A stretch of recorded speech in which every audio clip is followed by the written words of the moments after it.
Oh my God, we're live on a Saturday afternoon. Well, there's only one way I can start this out is with some sounds. Be right with you, folks, in just a second. Saturday afternoon, Teenage Special.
All right.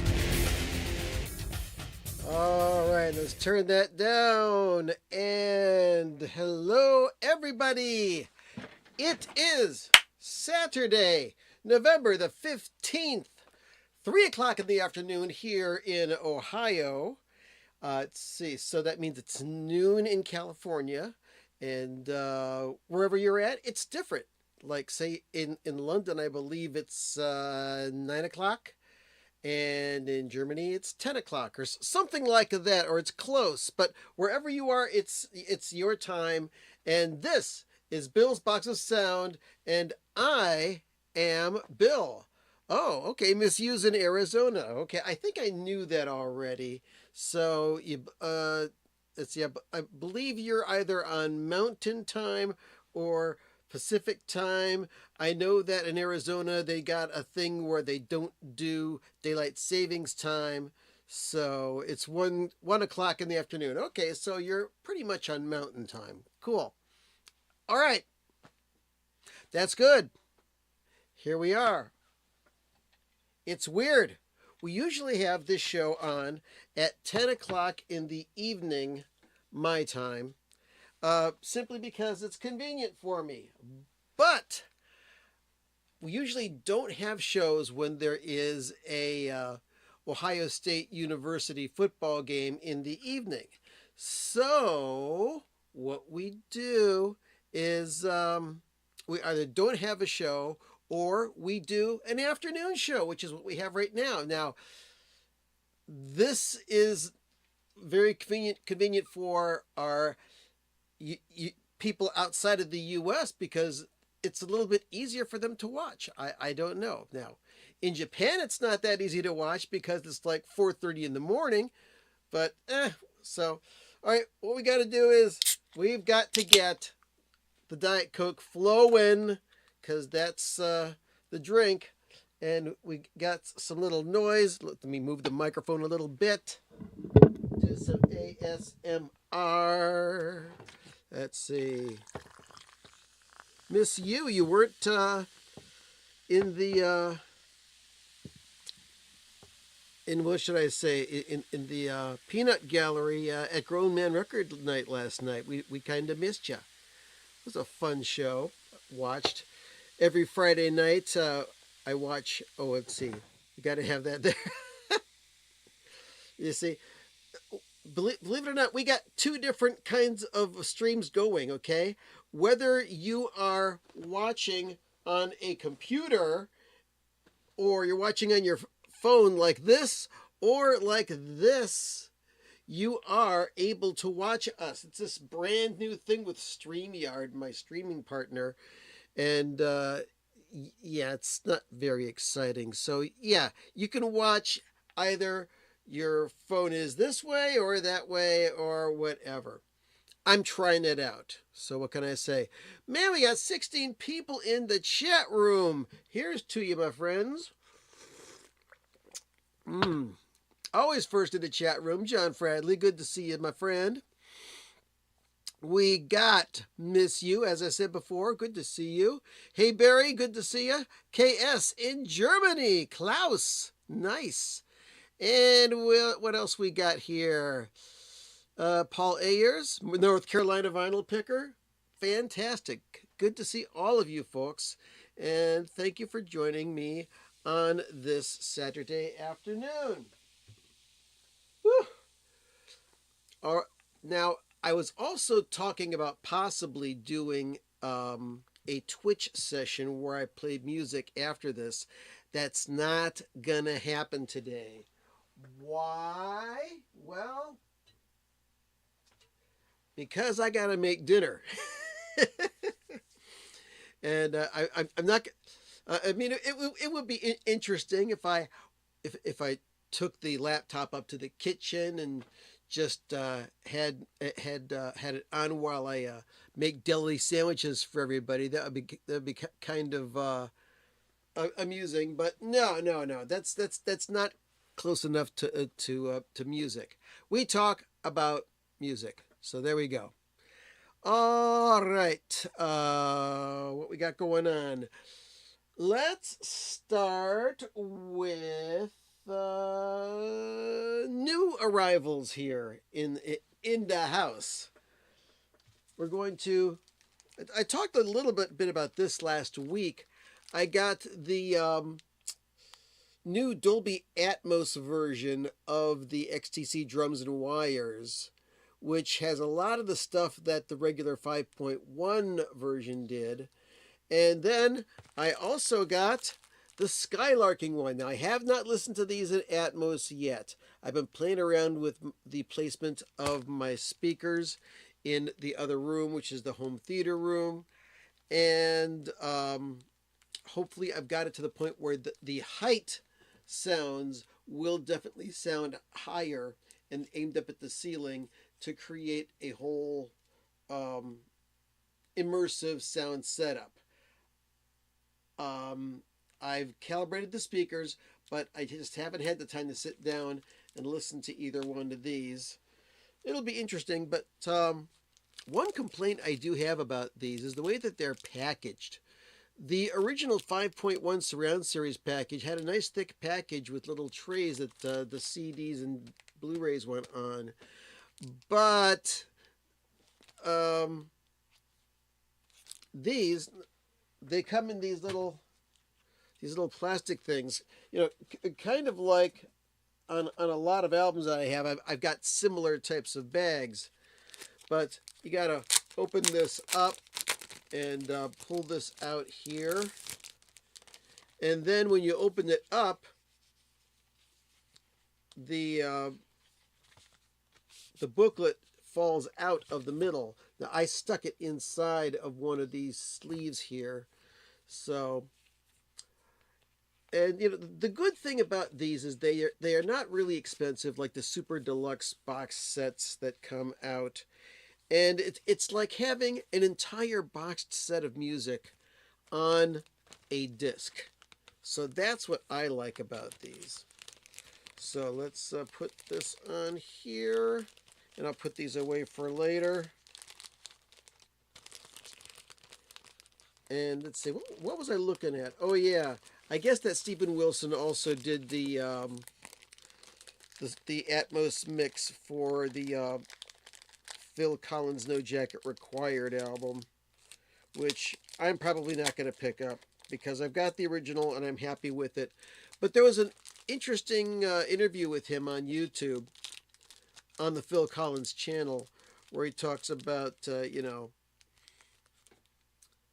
with these Atmos mixes, it spreads out the mix, and you can hear a lot of things that you haven't heard before. Like, for example, there's one song on No Jacket Required that has Sting and Peter Gabriel singing background vocals. Well, if you've got the vinyl and you listen through headphones, you can hear that, because I didn't know that. I had only heard the CD version of it before. I got the vinyl of Phil Collins' No Jacket Required. I'm listening to it in headphones. I'm listening to these background vocals, and I said, holy cow, that is Sting. And I hear Peter Gabriel as well. And I thought that was rather cool. I did not know. And Barry, no, I don't have any Scott Walker. Last night on Grown Man Record Night, Mikey and I believe Jazonk Man were talking about Scott Walker. I should get into some Scott Walker, because early with the Walker brothers, they were doing very popish stuff, but then he got really weird. And you know me, I like really weird stuff. So that's what's going on there. So that's what's new on the CD and the surround sound front. Now we're going to talk about findings this week. Last week on the live stream, Joe Travers, also known as the Vaultmeister, who helps put together the Zappa releases, such as the most recent one, which I'm not going to pull out the box set. I'm just going to pull out this one right here. Frank Zappa, Halloween 1978. This is the highlights vinyl version, which is absolutely wonderful. My review came out this week. If you've watched it, thank you so much. If you've commented on it, thanks even more. But yeah, this is the first time that I've actually gotten the boxed set. Now, full disclosure,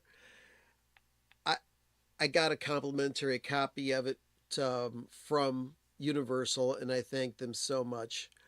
Let's see, let me put my studio light on so I look a little bit better here. But I was all ready to pull out the credit card and buy all the versions that I buy. I purchased the Zappa records if I don't get them for free, because it's that important to me. And when I give a review of a Zappa album, it's as if I bought it myself, whether I paid for it or not. Because, I mean, I've been reviewing records and buying records for decades. I started doing this in 1978 when I wrote for Scene Magazine in Cleveland. And I whether I like an album or not, it doesn't matter whether or not I pay for it. The amount of money that I paid for a record is not going to determine whether or not I like it or hate it or give it a good or bad review. It's all to do with my opinion and how I feel about it. So that's that. Anyway, hey Mothra, good to see you, man. Last week, Joe Travers, the Vaultmeister, good friend of the show, said, "Hey Bill, do you have the Fraternity of Man album?" To which I said, "Why, no, I don't." And he said, "Oh, you should get it." So went on Discogs, found a copy, picked it up, and it came today. The Fraternity of Man. Yes, indeed. Now this, I don't know if this is their one and only album. I'm going to have to do a bit of research on that. But as Abigail would say, let's take off the plastic. It's on the ABC label. There's the front of the album right there. Not coming out as good on the vertical version of the show, but that's that. We're only trying this as a trial. Anyway, and the back of the album looks like this. That's the band right there. And the people in the band, we've got Elliot Ingber, the leader of the band, on guitar. And remember, Elliot was the guitar player for the Mothers of Invention on the first album. And Warren Klein on guitar, sitar, and tambura. Martin Kibbe on bass. Richard Hayward on drums and vocals. Richard Hayward would eventually be in Little Feat. And Lawrence Stash Wagner, lead vocalist and guitar. And this album is a Rasputin production produced by Tom Wilson, who also produced, he's listed as the producer for The Mother's Freak Out and on Absolutely Free, as well as he produced Bob Dylan. He produced The Velvet Underground. Tom Wilson, a industry superstar. So can't wait to hear this. This also has the song Don't Bogart Me, which was on the soundtrack to Easy Rider. And a lot of people know that song as Don't Bogart That Joint, my friends. Pass it over to me. Ba-da-da-da. All right. What are you saying, John? Scene Magazine, Jane Scott. Yeah. Well, you never know. You know what, Mothra? I see what you're saying. It says here, Zappacast has a catch up with these releases. I absolutely agree. So I'm going to talk to the host and creator of the Zappacast. That is Scott Parker. And let him know, hey, people want us to go through and do a deep dive on these things. You know, there are some people who are Zappacast listeners who were not happy that a lot of the recent episodes of the Zappacast over the past couple of years have mostly been complete reviews and deep dives on the new releases. One person even says, strictly commercial, man. It says, you guys are just doing strictly commercials just to get us to buy stuff. Well, if you're not already a Frank Zappa fan, why are you listening to the Zappacast? You know, are you listening to the Frank Zappa Zappacast to discover Frank Zappa? No, it's because you're into Frank Zappa, you want to get deeper into it. And if we give you insight on the new releases that you can't get from anywhere else, it's a win-win for everybody. We have fun talking about it. You learn more, and that's that.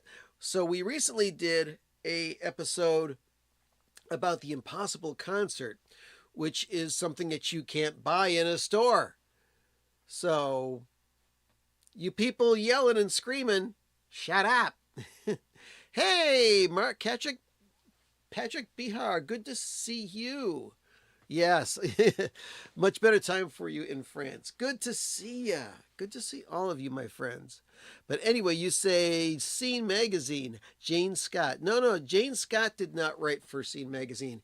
Jane Scott wrote for The Plain Dealer. Anyway, so yeah, you're right. Joe has a lot of info to make the release more interesting, and he does that. So really love the fact that Joe is in on the Zappacast now, because it just gives us insight that you can't get from anywhere else. He sees everything, and we couldn't do it without him, actually. So that's that. Oh, no problem, John. Don't worry about it. I've met Jane Scott several times, and we miss her. She's been gone for a number of years. But what are you going to do? All right. So I told you about the Fraternity of Man. Now, this week I went to, Goodwill. I went to a Volunteers of America. And I went to a Savers to look around for used records. And that's how you find stuff. Cheap stuff. Not just record shows. And sometimes you will find some amazing things at thrift shops. So I'll go through and show you what I found, and I'll let you know how much I paid for them. Let's see. Let's start with. It looked like at the Volunteers of America store that there was just a new record collection that had just been brought in, and there's a lot of the usual fare that a lot of people you see everywhere. You see them at half price books. You see them at all sorts of Goodwills and things like that. You know, you see the Tony Bennett's, the multiple copies of Neil Diamond, the Barbara Streisands, the Hugo Montenegros, the Guy Lombardos, the Andre Castellanets, and just all sorts of popular classical stuff. And I find some good classical stuff at a lot of these places too. So anyway, so I'm going through and I pull out, what the heck's this? This is a Kings of Leon album that came out in 2008, and this is a 2015 repress. The records were not in great shape. Whoever had them had thrown away the inner sleeves, but for $2, $1.99, not a problem. I snapped that puppy up and cleaned it up, and I have yet to listen to it yet, but hey, I'm very happy that I picked that up. So that is that. What else did I find at Savers? I was surprised when Chuck Mangione died that I did not have any of his records. So when I saw a copy of this, Feels So Good, I thought, hey, why not? For $2, grabbed it.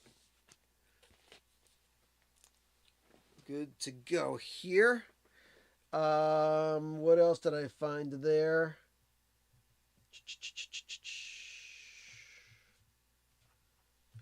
I found a copy of the Modest Mouse album, Strangers to Ourselves. Well, I grabbed that and took it home.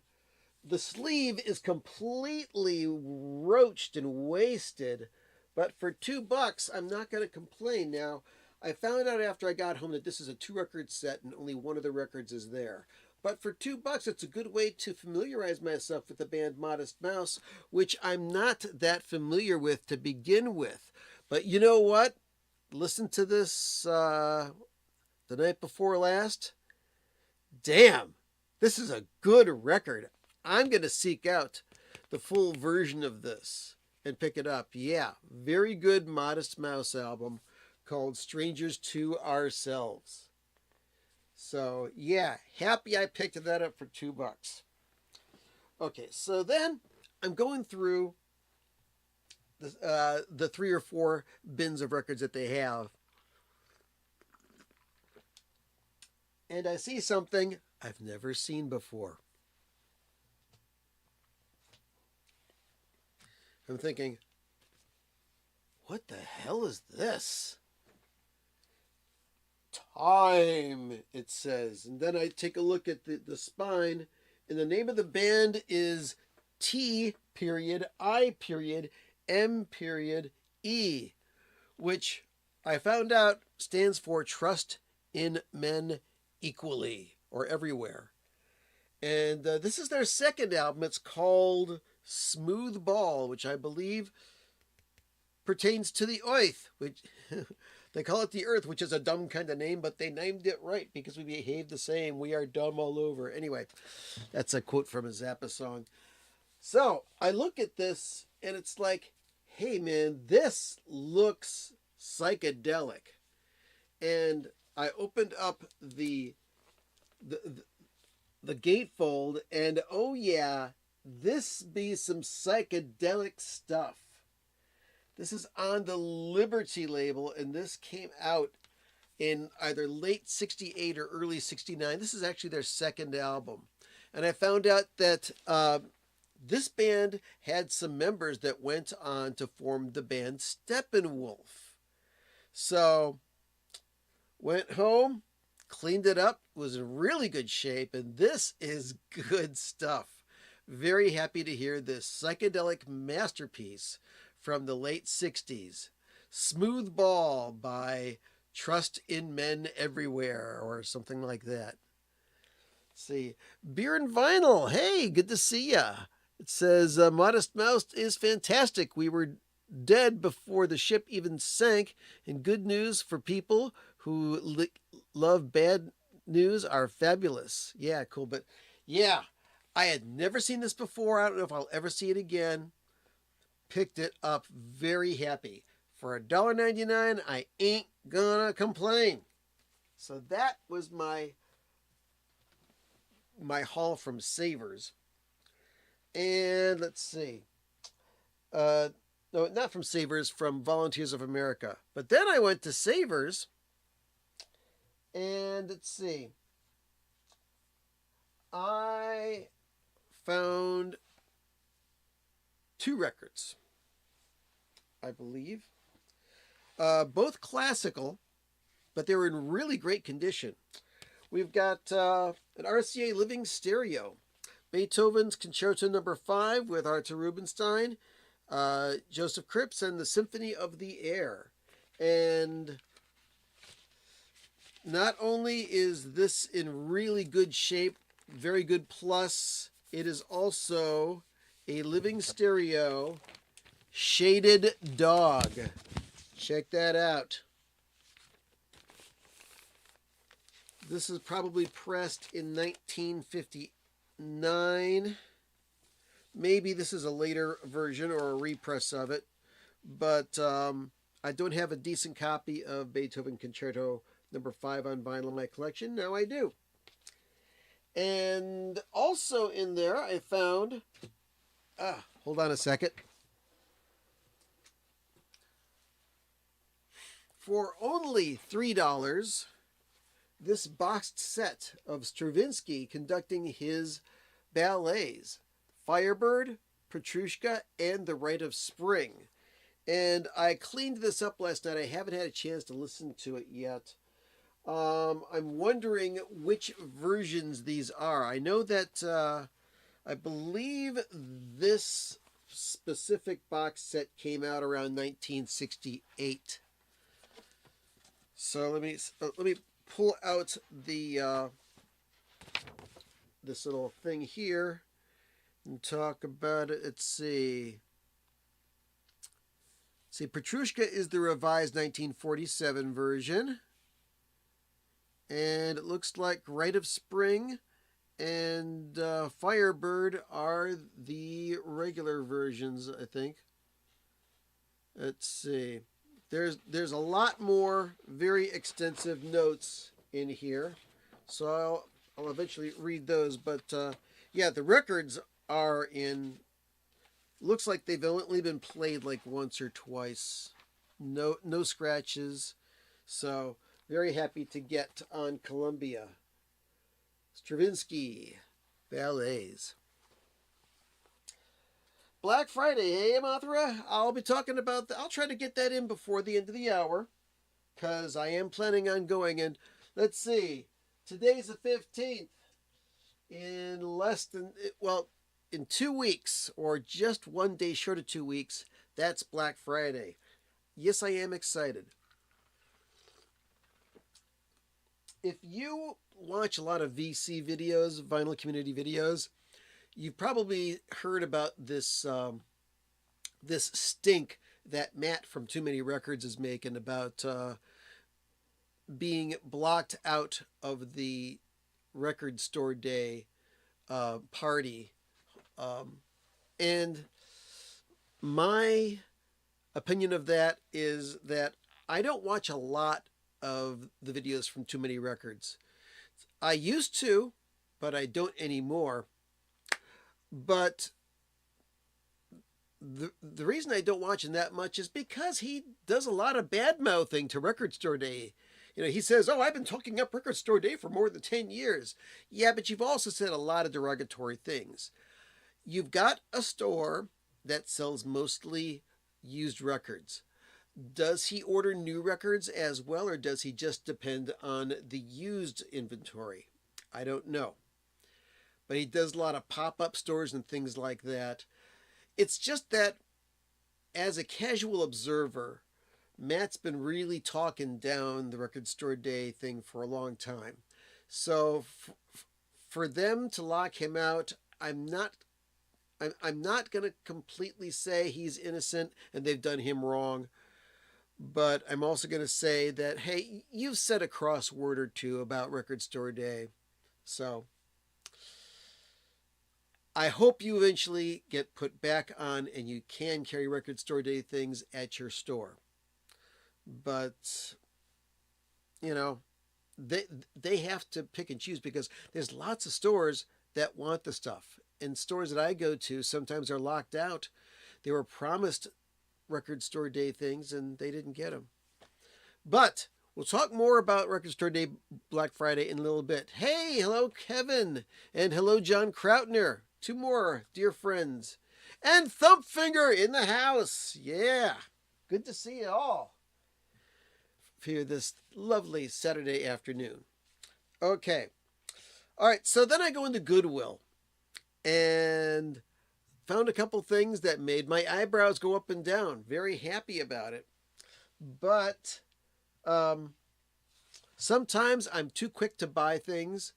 Sometimes I whip out my my list of records that I keep on the cloud so I can double check and make sure I don't already have it. And I saw this Cat Stevens album, Foreigner. Now, I instantly thought, I have this at home, but it's a quadraphonic copy. I don't have a stereo copy, and this is a stereo copy that's in great condition. Has the original lyrics on it in a big insert, and it also has, and I don't know if my copy has this or not, it's got, where is it? I know it's in here. Come on. There it is. A postcard came with the original record. There, I'll put it in there for you people watching vertically. This is a Cat Stevens Foreigner. This space for message. There you go. So that's interesting. So, yeah, I cleaned it up. I'm going to compare it to the stereo copy that I do already have. I was wrong. I do have a stereo copy. And then I'll figure out what to do with it after that. So that was kind of a misfire. So there.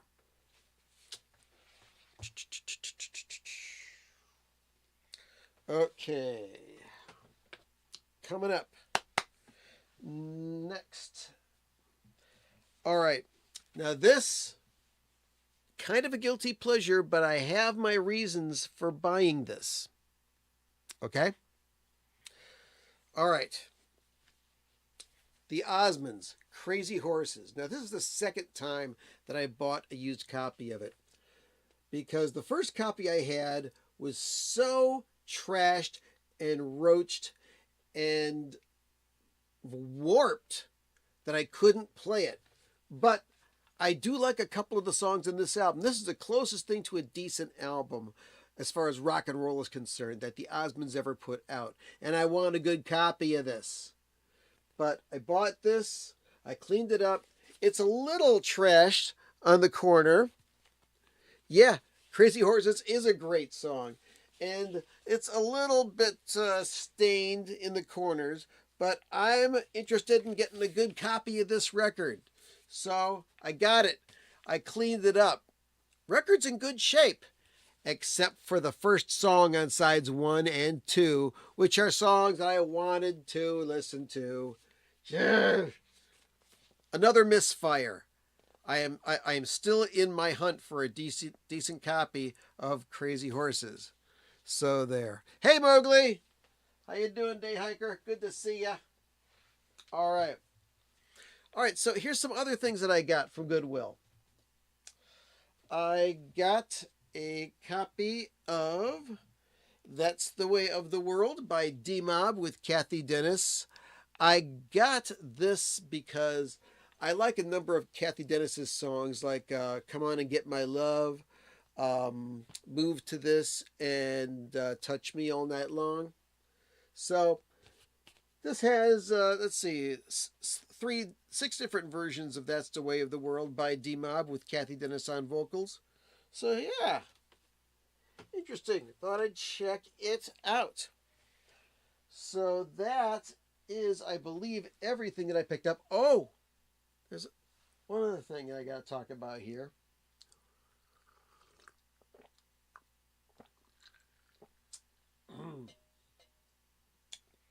So, when I'm done looking at the records in Goodwill, I started walking around checking out the furniture and stuff. And sitting on top of a chest of drawers is this. What is this? Oh, I know what this is. I got this album at home. It's Illegal, Immoral, and Fattening by Flo and Eddie. This is an album that has live and studio tracks on it. And of all of Flo and Eddie's albums, and rest in peace, Mark Volman, we miss you, buddy. This is the funniest Flo and Eddie album that they ever put out, in my opinion. And this is the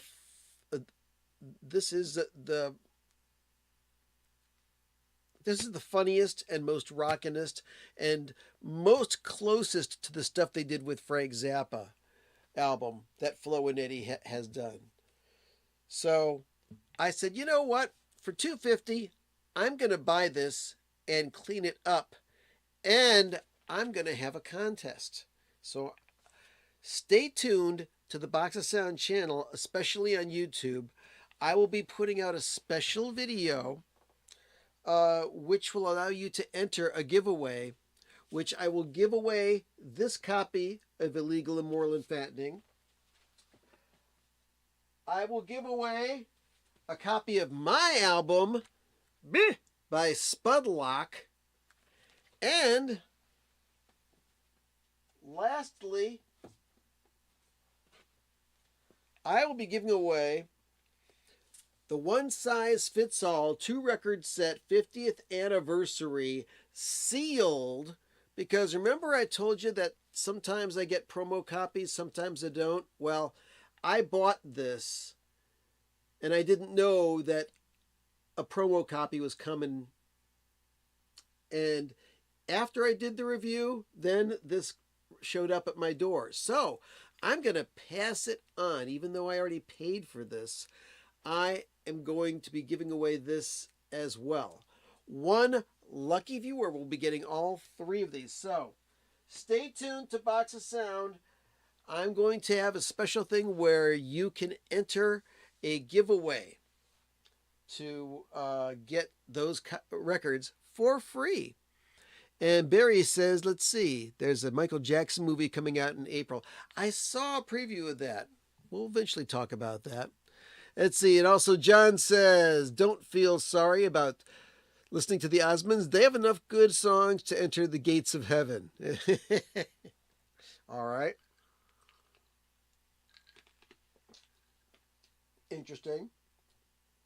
So, let's talk about a new release that was announced this week. Now, I don't know if this is going to translate properly on any of those of you who are watching in the vertical format. Hello, here I am in the vertical format.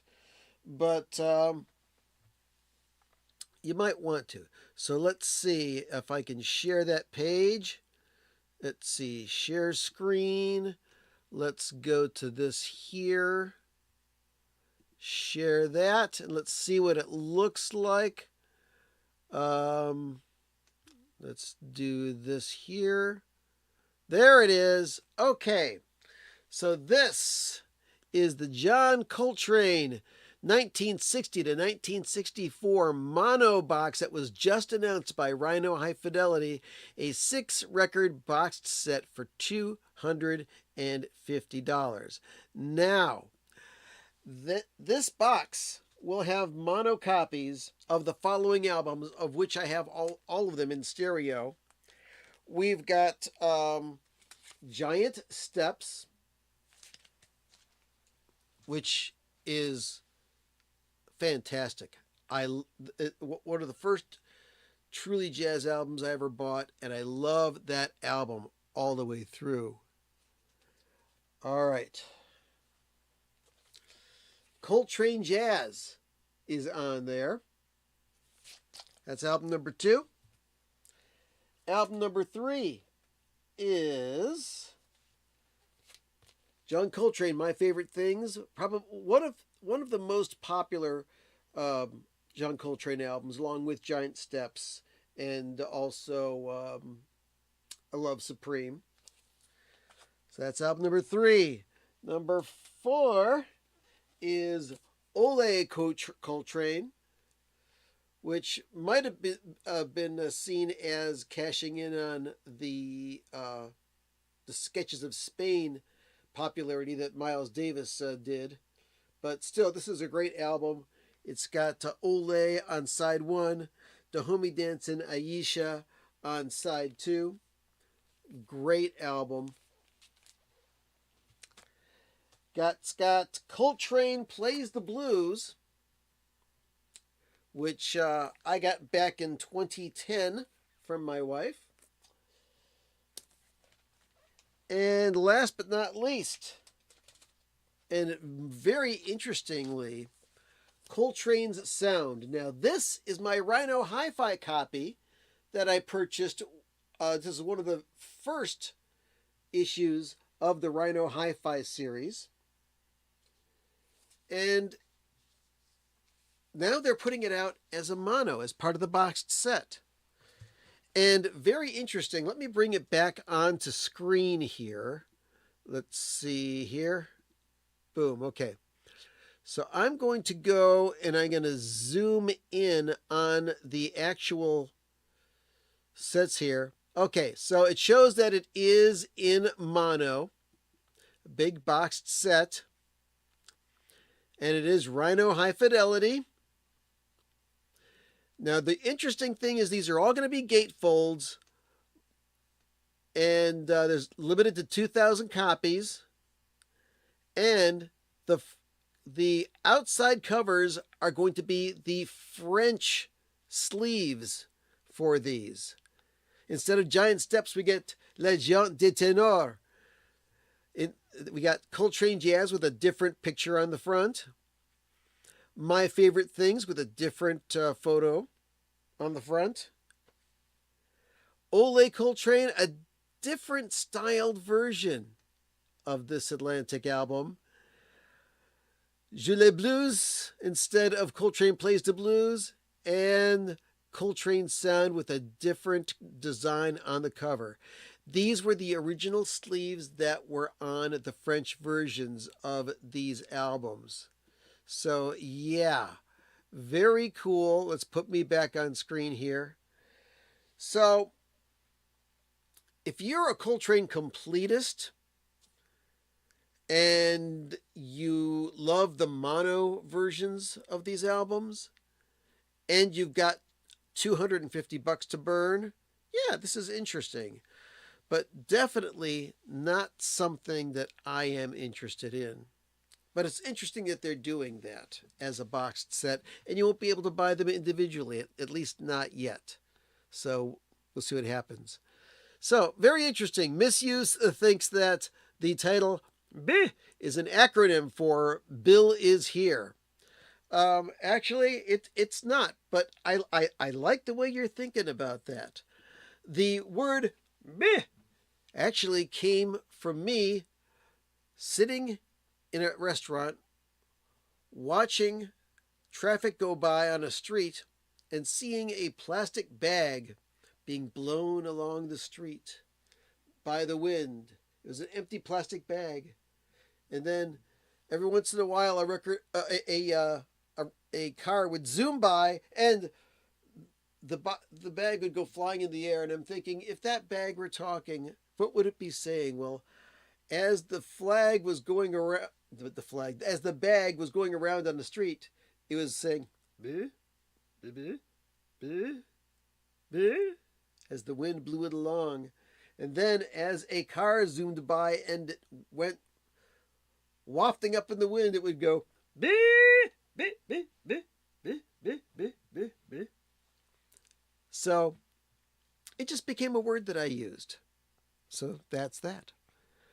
Let's see. Yeah, and Paul says that Foreigner Suite may be his favorite Cat Stevens song. Very cool. Yeah, I think it's the closest that Cat Stevens came to progressive music.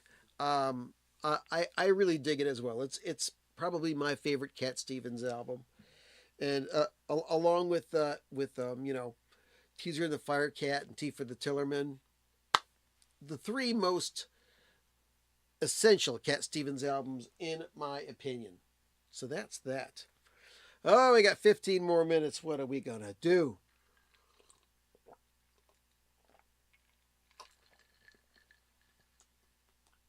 I know there was something else I wanted to talk about.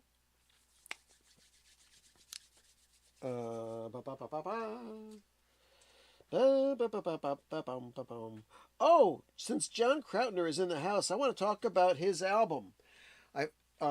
That's not his album. That's a Michael P. Dawson album. Here it is. John Krautner's album, Cinnamon Lake. Finally listened to it all the way through. Thank you for this album, even though I paid for it. But I wanted to pay for it because John has been a supporter of the show for some time, and I consider him a friend.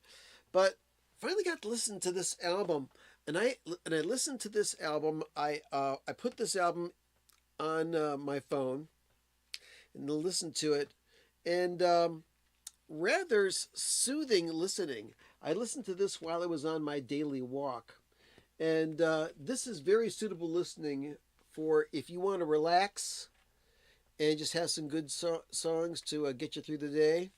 This is an excellent record, and it's available on Bandcamp. It's called Cinnamon Lake by John Krautner, friend of the show. Highly recommended. And John is a Ghoul fan, he's a Zappa fan, and he's a good guy. So there you go.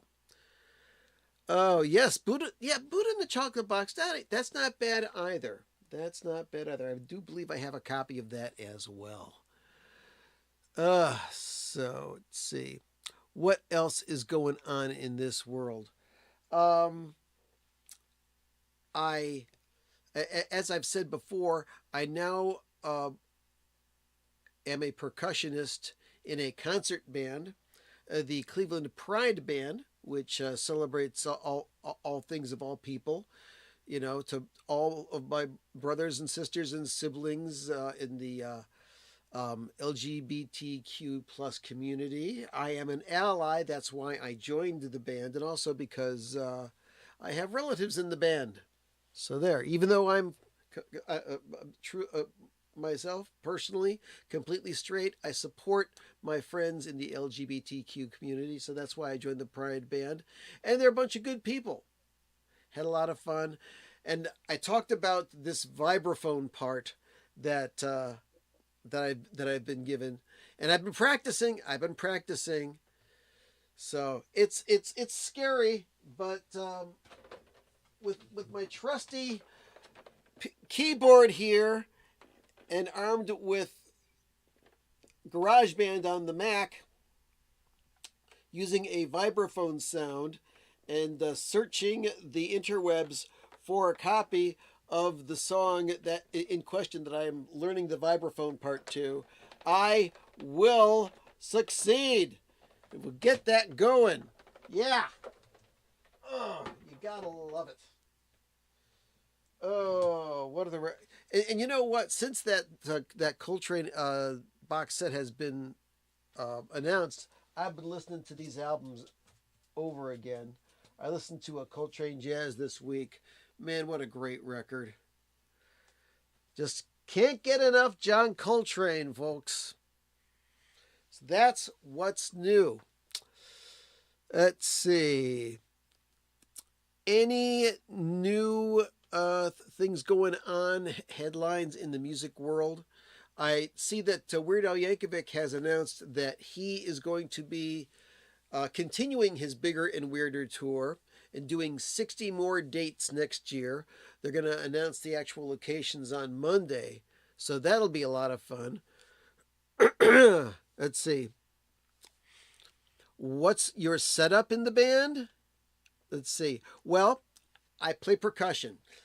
For some songs, I play drum set. Some songs, I just play orchestral snare drum.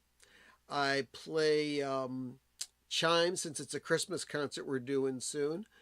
And in the song that I play the vibes on, I also play some sound effects on the tam tam or the gong. So that's interesting. And let's see, where are they? I went and bought myself a brand new pair of mallets. Haven't bought a new pair of mallets in like, what, 40 some years. Let's check them on out now.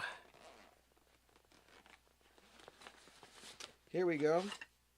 Ta-da! These are my hard woven mallets for playing the vibes with. Very cool. All right. What did Miss U say? I saw something cool there. Record news with alternative tentacles. Yeah. I dig Jello's label, and there's always room for Jello. There was something that I wanted to talk about with Jello Biafra there. Let's see. You know what? I hope I didn't. I'm on their mailing list. Let me see if I can find their most recent thing here. I know that Alternative Tentacles is has started a Patreon where if you join their Patreon, you can get limited edition 7-inch records from them. That's kind of cool. There's also a album by No Means No that's going to be released soon called Sex Mad by No Means No. And also Moms with Bangs, their new 7-inch Do What's Delicious. So yeah, I dig them. And also Lard, Last Temptation of Reed, which is their first full-length album. Let's see. I know that you've been waiting, and there have been. Let's see. We have an update. Let's see. Well, all it says here, including picking up the long-awaited test pressing for the repress of Lard's Last Temptation of Reed. Nice. That's a great album. I do know that I did do some pre-ordering on some Alternative Tentacles stuff. And yes, what would Jello do? I watched those updates. Jello Biafra is a very smart person. Let's see. Mowgli says, my favorite Jello's is the first song on Ice-T's Freedom of Speech album.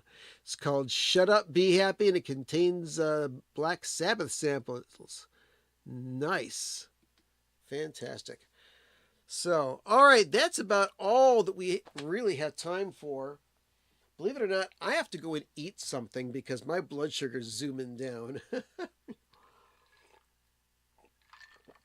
But I am so happy that I was able to do a show today and just talk to you folks at a different time than I usually do so that people in other parts of the world can watch live. So I'm not too sure about this vertical thing where you can watch me on your phone if you want. And I'm not too sure if I'm ever going to do that again. But next week will be, let's see, the 22nd, the week before Thanksgiving. So we're probably going to be talking about turkey next time. I don't know. We'll find out what happens between now and then. And, oh yes, Mr. Project Gemini. Good to see ya, Mark. Yes. And I heard some of your stuff on some podcast somewhere. I don't remember which, but I need to invest in a Project Gemini record because it's some cool stuff. All right. Well, aside from that, I want to thank you for stopping by. Appreciate all of you. Like, subscribe, and all that other fun stuff. Be on the lookout for a special video announcing the giveaway where I will be giving away a Frank Zappa One Size Fits All 50th Anniversary 2-record set, a copy of Illegal, Immoral, and Fattening by Flo and Eddie, and also a copy of the Spudlock record. Oh my God, if you don't already have it, you need it in your life. Yeah, so let's go back to the music and get back to this song here. Where are we? Yeah. One of the original pieces of music that I composed for the Box of Sound podcast, which you never know, maybe making a return one of these days. It's called Street Revenge, and it's nasty sound. So thanks again. Stay tuned for your local news, except on the West Coast. I had a great time. I hope you did too. Thank you so much. Appreciate all of you. So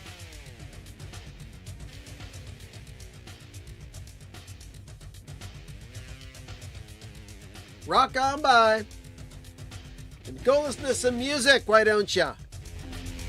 Have some fun. Love ya. And most importantly of all, 8647. The emails are coming out. The dominoes are falling. The walls are closing in. Get out of there, Donnie. We don't want you no more. We didn't want you to begin with. All those freaking lies you told. You shall pay, sir. You shall pay. Yes, indeed. Okay, that's it. My blood sugar is 79, so I'm going to get the hell out of here. Thank you again. Love you guys. Appreciate each and every one of you. Thanks for watching The Box of Sound. Yeah, here we go. Come on, where are we? Get to the stage.